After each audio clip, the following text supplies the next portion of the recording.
In the southeastern corner of Australia, a very rare motorsport milestone is about to begin. For over 100 years, one of the longest running continuous car rallies, the Alpine, has been racing at speed through the East Gippsland region. Oh, the Alpine back in those days, I always thought it was rallying's Bathurst, and it was a very tough event, hard on the car, hard on tyres, hard on crew, and it was usually pretty hot up in Bright, but they were great events, mind you. I loved it. Just the best, most fastest, noisiest, spectacular cars that you could possibly find. And for me, at that point, the event just grabbed me and I felt, this is it, this is what rallying's all about. I started rallying back in the mid-60s, and the Alpine even then was the event to compete in. These days it's proudly run by the Victorian Historic Rally Association, a voluntary organisation dedicated to maintaining a link with a past many consider the golden years of rallying.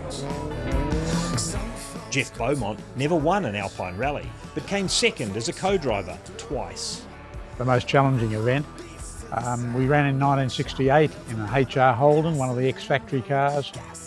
Came second outright behind Tony Roberts in a Tirana, which was the prototype of the XU1. So that was very memorable. Then a couple of years later, runner-up again with Bruce Hodgson, Hotto from Griffiths, in a twin-cam Escort. And at that time, the twin-cam Escort had just been released, and Hotto was sorting it out on behalf of the Ford Motor Company. Back in the day, according to Jeff, you had to be tough. The early days of the Alpine were very, very challenging.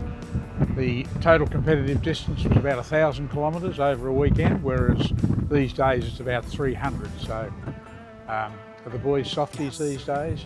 Often my old man, having been involved in state rallying in the early and late 80s and 90s, he tells me that if you can only do 300, 400 Ks, then I'm a wuss. Back then that was just one division. In 1978, James Nixon was one of the first to promote rallying, which in turn led him into media management. Back with doing interviews with people, doing the Facebook, all the stuff, getting the word out in the new technology of today, and also, of course, being the MC for the event.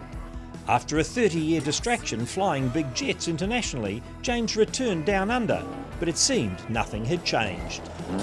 These old cars look old. Lift the bonnet, the new technology is incredible.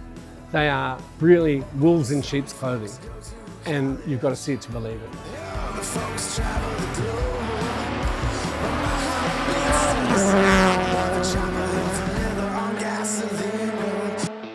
But what about the drivers? Now that's a different question.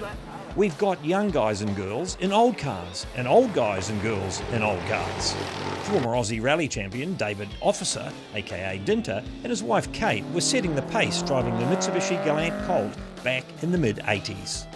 Those years when he was extremely successful, that car was iconic, he was iconic, and it was such a good match. It was such a good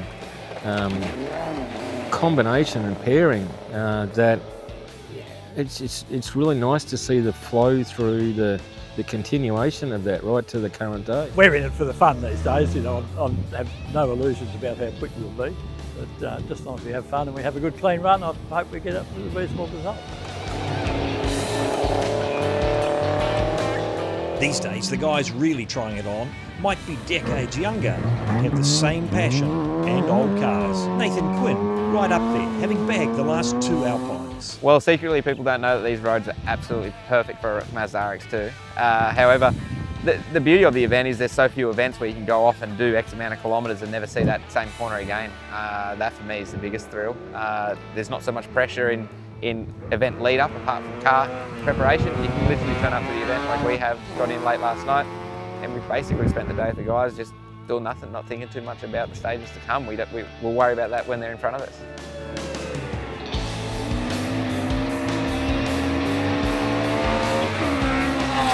It is Australia's biggest classic event because everyone wants to win it. It's the biggest event for our cars. Has that happened just because of its longevity, the event's longevity, do you think? That is definitely a reason. We can say that's a reason. I think it's because it's so competitive And there's so many great guys that have won this event, you know, that people want to be on the same mantle as them.